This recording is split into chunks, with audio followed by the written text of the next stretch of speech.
Okay everyone, welcome back to Friesland. We're moving out for that last mission that Comstar sent us. We've got Lionheart in the Trebuchet, Jibum's in the Shadowhawk, Figment in the Enforcer, and the Seer, who's back from the med bay in our Firestarter that's been recently rebuilt. And Anti-Cheese in the cheap seats. And Anti-Cheese is back in the cheap sheets at 15 frames per second as he watches. One other thing that's happened is we have altered the Trebuchet. It does actually have 2 more heat sinks than it had in the past, just so that it doesn't overheat quite as much.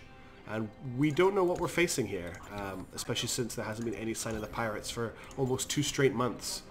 Everyone's been twiddling. In what I'm going to lovingly call our test runs, the extra 2 heatsinks in the Trebuchet do come in handy, but it does not allow it to run all of its weapons fully hot, as you'd expect from only having 12 heatsinks on a mech. It's still an incredibly hot robot. People haven't seen this phase of the game before. We're actually in pre-combat. Because we haven't detected any enemies yet, we're moving freely without turns until we actually get into a fight with somebody. Ordinarily, Frost just runs the game in the background so we can get to a different part of the map and pretend that we're on an entirely different bespoke map for the given quote-unquote pirate battle. Yeah, the game at the moment that I have only has 5 maps, 3 of which are temperate or alpine, 1 is a winter map and 1 is a desert map. So there's not a huge amount to choose from, but luckily they are quite large. Of course, by the time that this LP goes on a bit, we are expecting the game to come out sometime around this time next month, and there should be quite a few more maps to go with that. Did you catch the extra footage that came out the other day? Yes, it's really, really good, and anyone who's interested in this game should check it out. It's a Mercenary Life trailer. So we have 4 contacts clustered around this island here. So they've got a rough approach to the island. I need to point this out. Their main approach to this island is up this beach here, which has all these pebbles on it. And units standing on the pebbles take double stability damage from attacks, which makes them really easy to knock over.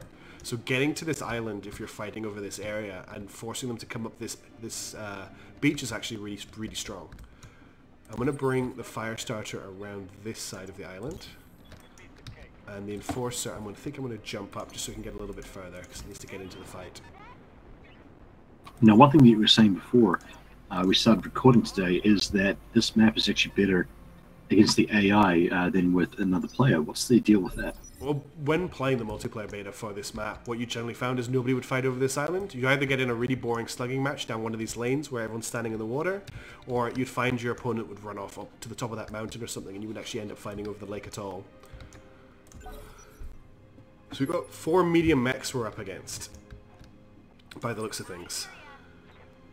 I'm going to jump forward again with the Enforcer, and then we will guard its status. Which is a little bit differently from how I usually play my openings to these fights. Generally speaking, you're the one that comes up against guarded units. Yeah, I'm going to force the AI to do it this time. The reason I'm doing that is because I want the enemy to move forward and fire, rather than moving forward and doing a guard action like I am. Also, one other thing to point out is we do have some new pilot skills in effect here. Lionheart and Figment have both hit Gunnery 5, which gives them the multi-shot ability down here. That lets them fire at up to 3 different targets with no penalty at all. Jimum's has a new ability as well, although it's not quite as obvious. If you have a look at his mech here, if I mouse over it, you can see where the little pip on his stability bar is. It's on the 3rd line there. Whereas if I compare that to the stability bar on Figment here, which is on the 2nd, it just means that he's slightly harder to be made unsteady because of his piloting skill. I'm going to reserve the Firestarter though. And there's no cooldown on multi-shot. You can just keep doing that round after round. No cooldown at all. So the enemy... So since you have, say, 3 different lasers on that I don't know if you noticed what just happened. You should be able to strip off a lot of evasion stacks with that, right? Yeah. It's quite good for doing that, especially like firing between multiple targets, like so getting rid of those evasion stacks on 3 different targets at once, for instance. You see this icon that's now appeared over the Enforcer's head here. These 2 downward chevrons. They're orange. I don't know if you can make them out. I can. I suppose it doesn't mean that he's taking initiative for the enemy. It means the enemy have just done this, which is something we've never seen them do before, and I've forgotten I even gave this ability to the opposing force. They've sensor locked the Enforcer, which means they now have line of sight to it, even though they don't have direct line of sight to it. So if they have units with LRMs, they can indirect fire on the Enforcer without needing to see it. And if I recall right from other videos, sensor lock means that they also strip evasion. They've taken 2 stacks of evasion away as well, yeah. So we're probably going to see a storm of LRMs now. All I can say is it's a good thing that you've got guard on that guy. Oh no, someone has fired a very big autocannon from way out of line of sight, but he's been able to see the guy to shoot him because of the sensor lock. This is actually quite worrying. I've forgotten the AI had this ability, because it's never used it before. That was a large laser shot.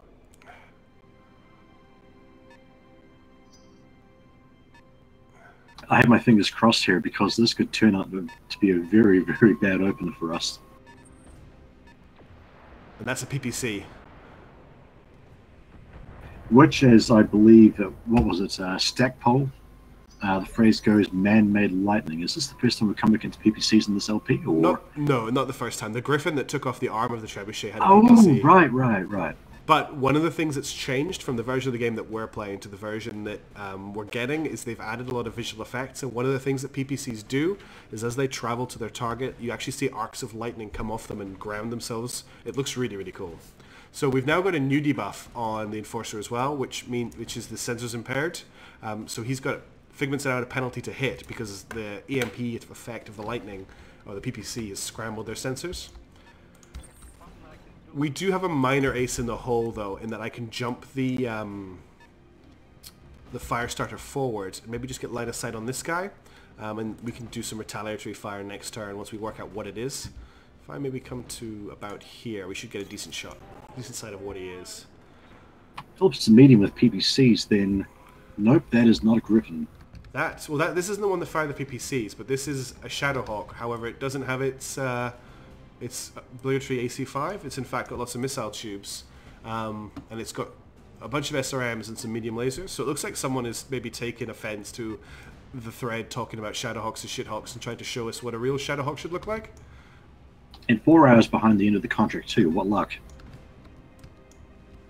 Let's take a pot shot at him since he hasn't got any evasion. I mean, you're not really doing that much with those laser hits, but every little bit that chips away at it means another opening in the long run. So I've got a choice to make here. I could leave this fire starter here maybe to weather 1 round of fire with its 4 evasion and take advantage of this Shadowhawk being in the open, or just move it into safety. I think it's maybe a bit too early to risk it, so I'm going to move it into safety behind here.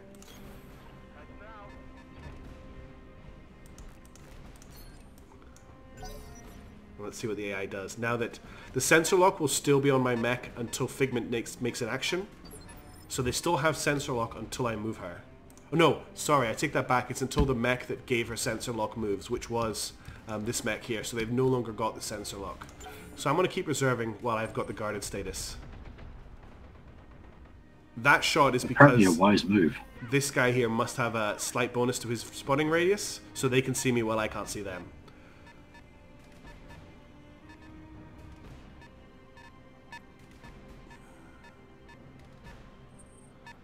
Unlike in our earlier games, it seems as though the AI is playing a lot more conservatively this time and using its longer range fire to good effect. Yeah, we need to turn this around quite quickly. I can now, I think I'll move forward with the Shadowhawk to get line of sight. I don't want to get line of sight on too many mechs at once. I'll probably move to, let's actually maybe jump into this forest. If we jump to about here, that gives us line of sight on 2, and we've got the damage reduction from the cover. So there's another Shadowhawk. This one's rocket. No, that's the one we saw before, but this one here has an LRM-15 and a PPC, as well as a flamer. You know, for close-up punch. So, what's the genesis behind putting a flamer on a long-range Shadowhawk? Well, to step back from the game a little bit, I managed to find out what the hardpoints were for the Shadowhawk 2H in the final game, and they all have, the Shadowhawk 2H has, what is it again? It's got 3 ballistic in the left shoulder, 2 missile in the right shoulder, 1 missile in the head, and then 1 energy and 1 support hardpoint on the right arm. So the choices for that are an MG, a flamethrower, or a small laser, and I think flamers look cool. Let's move the Enforcer back a little bit. Somewhere it's got line of sight where I can fire, which doesn't appear to be anywhere.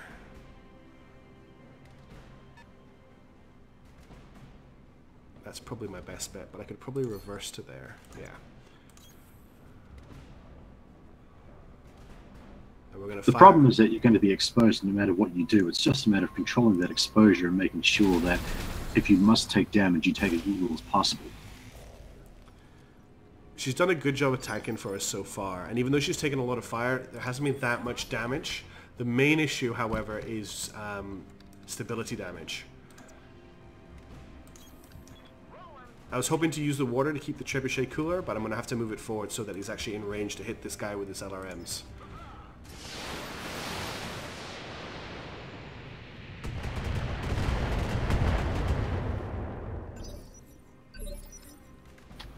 Excellent work driving him unsteady, but I don't think that we're going to be able to knock him over quite yet. Well, the AI's decided to pass its turn, so we do have a chance.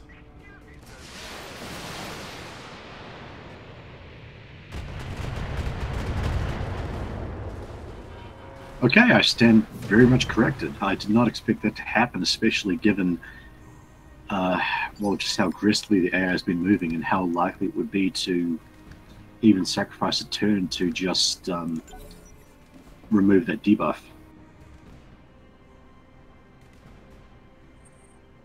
So now that they've lost their long-range striker and indirect fire, it looks like they might need to push up a little bit and get a little bit closer so that they can shoot you directly.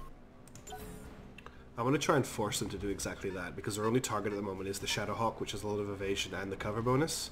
So there's another Shadowhawk, which missed with every attack. Which looks like, I'm guessing, an LRM-5, an AC-10, and a medium laser. We'll take a look as soon as we get control back. There's that large laser again. So there's one medium mech we haven't seen yet with a large laser sitting in the back. So let's have a look at the one that just appeared. It's this guy here.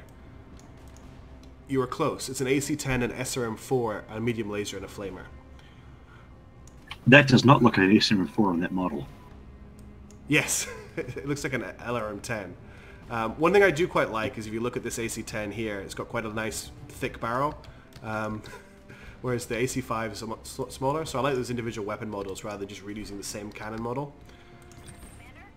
One thing that was in the campaign trailer was that all of the different models, bits of items of salvage, had a different make and model on them from different manufacturers. So what you could do, at least in theory, is maybe have the weapon visualizations go a little bit further by having maybe a few more barrels on those autocannons that have the longer wrap effect versus the ones that just shoot the single large cannon.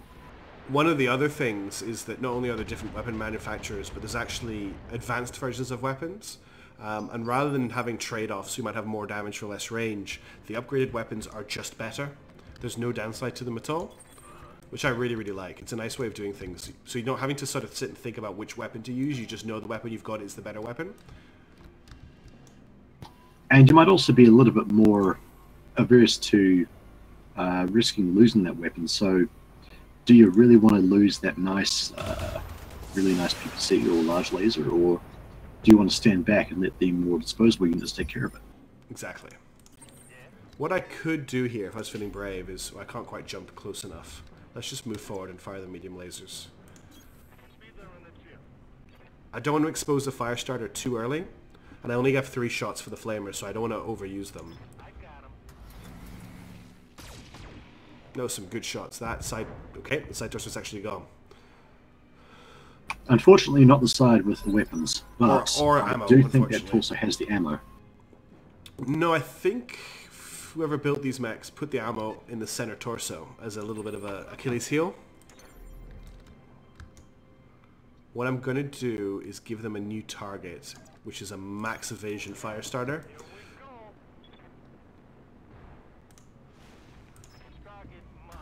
Well, as any mech war online player knows, putting a light out in the open is going to make any amount of anything heavier chase that rabbit. But It doesn't look like the AI is falling for the bait quite yet.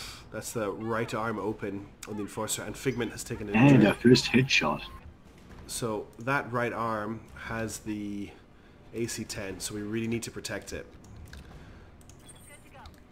So I'm seeing a lot of torso twisting in the future here. It's very awkward to actually find a spot that I can make a shot. That's a disrupted shot, but I can hit him. It's only a 50% chance to hit. I could jump up here and give them that facing. It's a bit risky. But I would like to take this guy out before he takes his turn. Good shooting. Excellent. I honestly did not expect that to work out. And at least now you're only showing your left side to those guys. Yeah, they'll need to come all the way around. And this area of dark water is very deep water. They can't actually enter it. He's missed with his AC-10 again. In fact, he missed with everything but the SRMs again. This... Not exactly the Pirate's Pride there. No, if they are pirates, still. I mean, it's been 2 months since we saw our last sign of anything. This Shadowhawk here, the one with the 3 SRMs, does seem to be the bigger threat. Because it's, not only is it a lot of damage from those missiles, but there's a lot of kinetic damage as well. It can very easily knock our guys over. So I'm going to make it my next focus.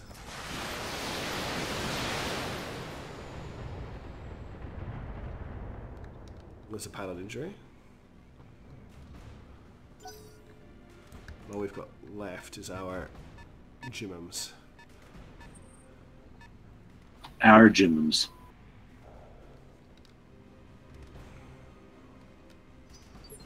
Okay, can I get in with a punch here? Not quite. I could. You could, but you'd be horribly out in the open. I could also death from above, but we saw how that went last time. Are you also really ready to wreck your legs at this early stage of the game, or? I can't actually get a good shot on this guy because of the angle of where he is. Without getting very close to him, I haven't got line of sight on him. Unless I jump there.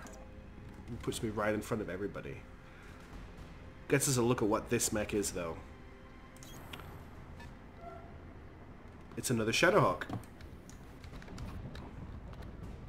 And this one has more missiles and a large laser and a small laser. 2 SRM-6s, a large laser, and a small laser. So it's a pretty much... It can work at any range, but none of its weapons have huge penalties for getting close. It gets more and more powerful the closer it gets, I guess. Let's turn off this LRM-5 and let's continue focusing down this Shadowhawk. Well, that and being an accurate weapon, the large lasers are threat at any range. Yeah, I did mention this in a test video that we've lost, unfortunately, but the thing I quite like about the sort of primary weapons, which are the AC-10, the PPC, and the large lasers, they all have their own quirks to them. So rather than just going for whichever one you think is the best, they've all got downsides. The AC-10 requires ammo, and it has a penalty where every time you fire it in a successive turns, you have a reduced chance to hit. The large laser is accurate, so it gets a bonus to hit, and the PPC has that that sort of negative to the debuff of the EMP effect on things you hit. And I've stupidly left myself in a position to get punched. But it looks like, no, don't think that was a miss.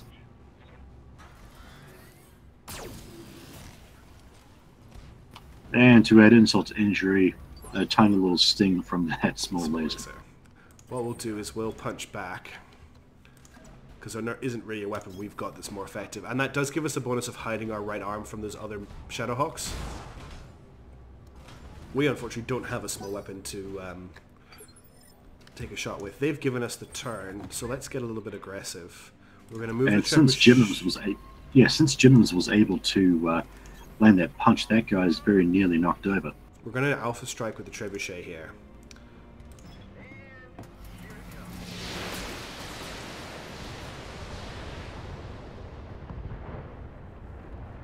That has to be a knockdown. Excellent. Half a torso down, knockdown. Unfortunately, no head hits, and I doubt we're going to be able to get a pilot kill with this guy, but it should be easy to knock him out the rest of the way.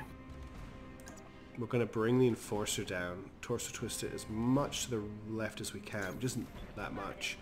And we'll take a cold shot in the center torso.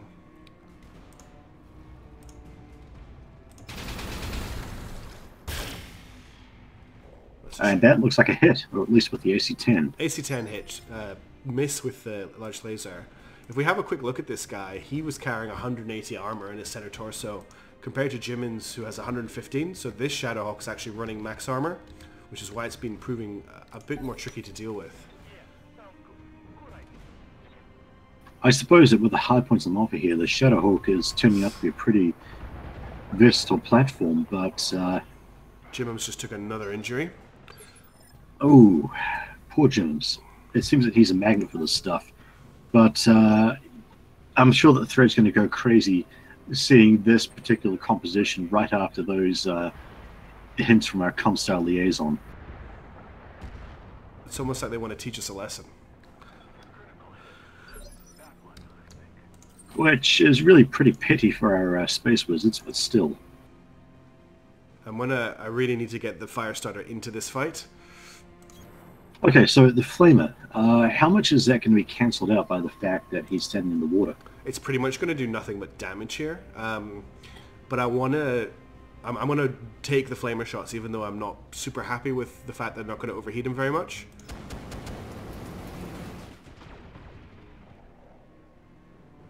I'm actually starting to think that a Firestarter with lots of MGs rather than small lasers might be scarier, because if it does a close combat attack, the punch would quite likely knock out an armor place, and then you've got the MGs with their crit seeking to do some serious damage. I don't want to leave him here because he's going to get punched by the Shadowhawk if I do. So I think I'm just going to sprint him around the back here, where he's out of line of sight and can cool down a little bit. I can imagine that the MGs, given that you need 2 crits separately to explode some ammo, would be very good on mechs that rely on a lot of missile or ballistic weapons. Ooh, that's a leg. Oh, poor Jims, you just can't stay out of trouble, can you? That is another pilot injury for Jimmins. So he's got 3 guts, he can take 1 more before he's in danger of dying. I swear, that guy keeps our doctor justified on the payroll by himself. I'm going to try and take out this Shadowhawk here. The downed one, or the one that is shooting you now? The down one before he gets a chance to stand up. Let's see, the center torso has 88 armor, so we're not going to drill through it.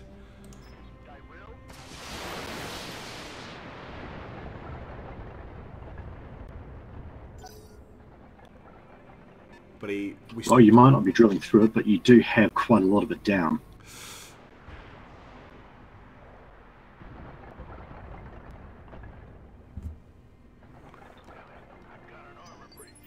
I'm really worried about Jimmins. It's down to 16 armor, so we still don't have enough damage to destroy it. We're 6 short if both the large laser and the AC-10 hit. However, if I move the Enforcer forward to a position where the small laser is in range, and we hit with all 3 weapons, we can kill the Shadowhawk here. But it will overheat the Enforcer slightly. But these are the sacrifices that you need to make in the name of just getting it dead right now. So we're going to go for it.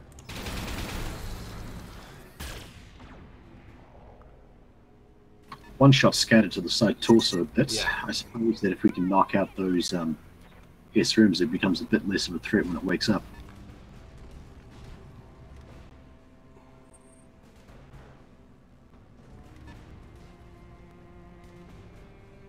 It gets a bit buggy when that's Jimmins' mech legged, so it's no longer combat capable. So he's not dead, he's just out of the fight early. It could have gone way worse for Jimmins, but this is still a great disappointment to have him out so relatively soon in the battle. We need to get the Firestarter more involved now. The good thing is that they have their backs turned to the Firestarter, so we can move in the back and just shred their weaker armor there.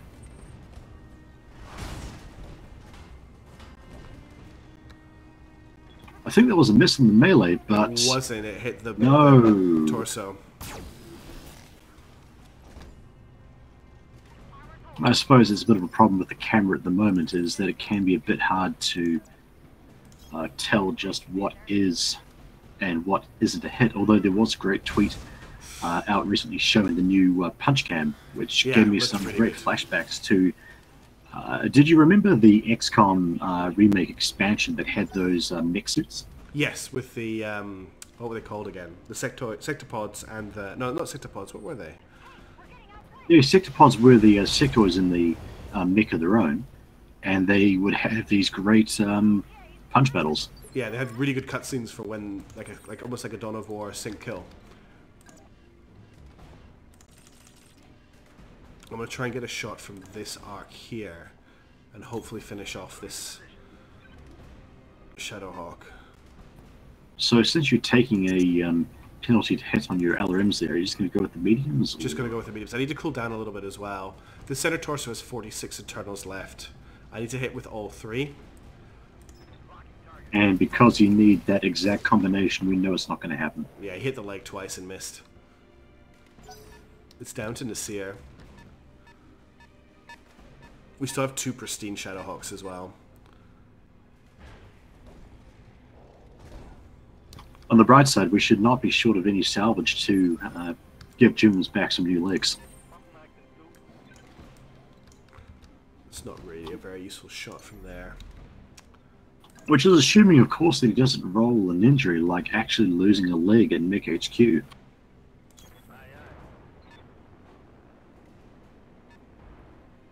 Well, I need to roll 4 injuries for him for what's happened so far.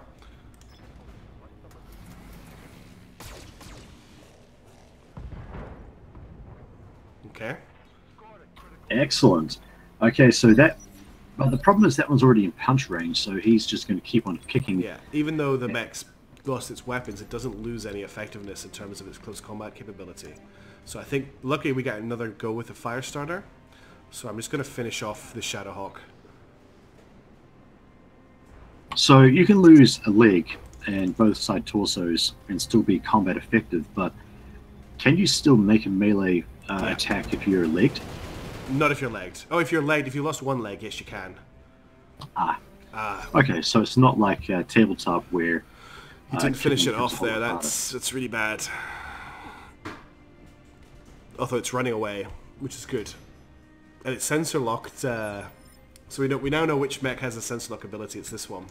He's kind I of. thought for sure that he was going to try and punch the trebuchet. That's what I thought he was going for kick as him. well. I'm going to start focusing on this Shadowhawk now. We can get Nasir to finish off the almost dead one.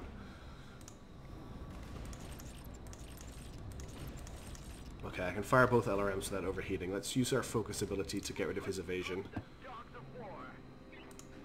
Now we've got 95s to hit. I'm not going to throw in the lasers, I'll just fire the LRMs. Still a very hot running robot, but a whole lot better than it was before in that regard. Ooh. Oh, that is rough, right in the behind. And we have our first proper casualty of the match. Figment is out, the Enforcer is gone. That's really bad. So it's now 2.5 on 2. How do you feel about your odds? Not great. I'm really not liking how this is looking. Tell me, Frost, if you lose this one, are you going to run with the result, or... I think we have to. We've got mech warriors, we've got money. If we lose completely, I'm not sure.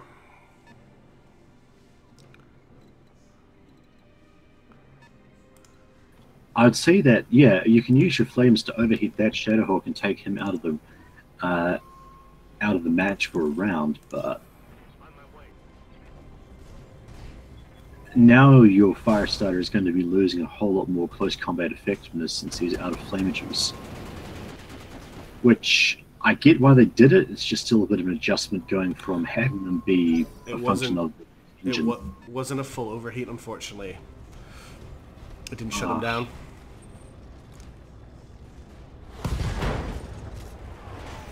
Ooh, that is rough. We are losing bits left, right, and center here. And of course, the trebuchet is still pristine. We're gonna have So, this is where I'd have to ask: are you going to consider retreating with Lionheart if you have to? I think we're going to have to, unless I can take out 2 mechs in 1 round. We're going to use multi-shot here. Except I've moved us too close. No. Yeah, I moved us too close. We've got really bad to hit penalties, and we're going to shut down, so I'm maybe not going to use multi-shot. We'll just fire the medium lasers.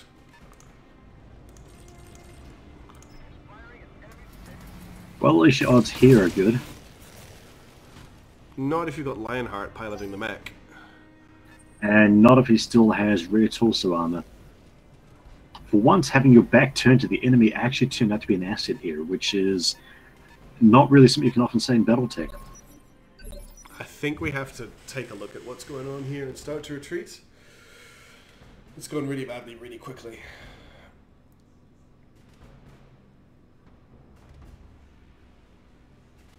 Is that the working title for your autobiography, or...? Because the Firestarter has lost jump jets, it can't fly back that far. You can take a medium laser pot shot on that, but I don't think it's going to burn through the back on that. Nah.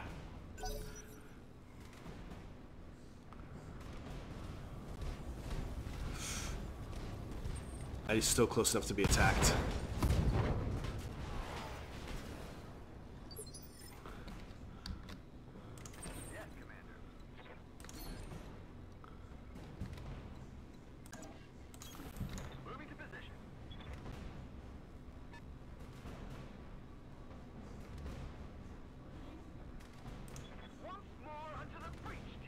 This is basically... This is a grim round. A Hail Mary attack here.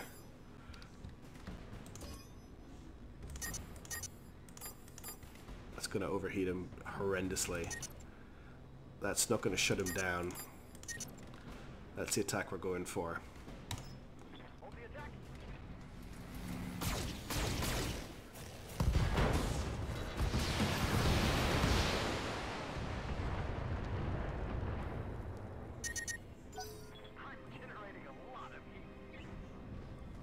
But he's got a close combat attack on the Firestarter as well. I think this is the end of it, especially since he can be knocked over there. Yep. Knocked down and another pilot hit. Which is still fresh. That's the Seer's first injury, yeah. Yeah, but the problem is that we're going to... I think we've lost Nasir here. The only thing he's still got are both of his legs.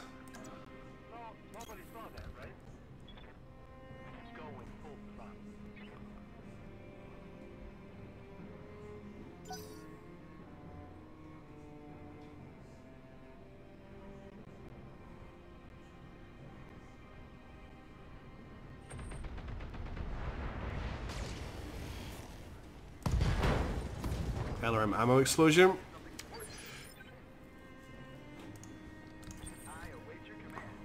Oh god, this is brutal. All he's got left is a medium laser. I don't even think I can properly retreat with him because of this lake that we're next to. It's kind of cut me off. Can you still jump up when you get across the lake? The trebuchet doesn't have jump jets. Ooh, right. I'm just so used to you using jump jets on the rest of your lance that I completely forgot about that.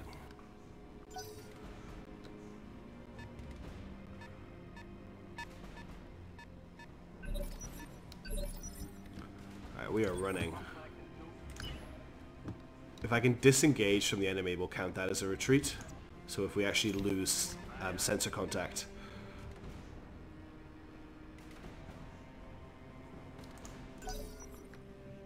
But I'm really worried about the trebuchet not making it.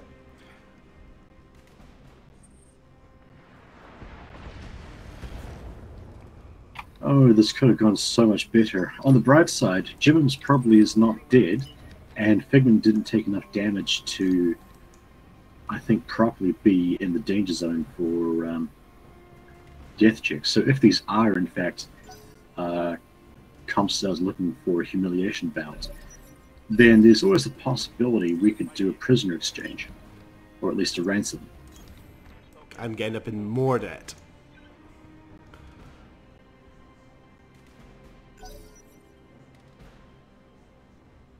Yeah, but if I'm recalling the rules right, the price on a mech warrior is what, like 60,000 sea bills, so it's a drop in the ocean at this point. We might be able to make it out of this, at least with 2 mechs alive.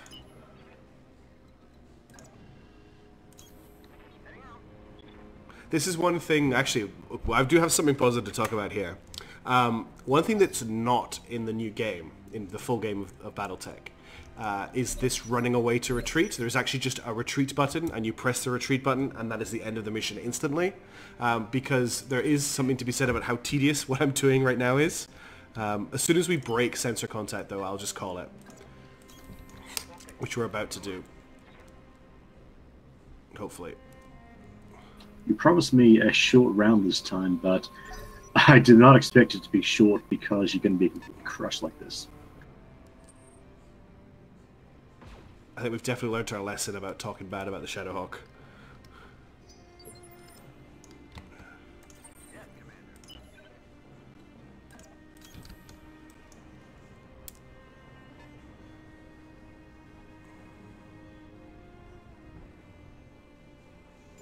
Right, I think I'm going to call it there, because the enemy's way out of range, and we're going to keep outrunning it like that. So that is a loss for us. We have retreated from the battlefield. If I quit out, we will actually get to see the damage on our mechs and what was destroyed and what wasn't. Oh no, we won't. I'll have to record it manually. That is a shame, but on the bright side, I'm glad that we did not lose everybody, and that there is still at least a glimmer of hope for our guys in the field. Well, if we can repair the Trebuchet and the Firestarter, we do still have the Locust as well, so we have 3 mechs rather than just 2. We just have to hope that possibly Comstar will come around and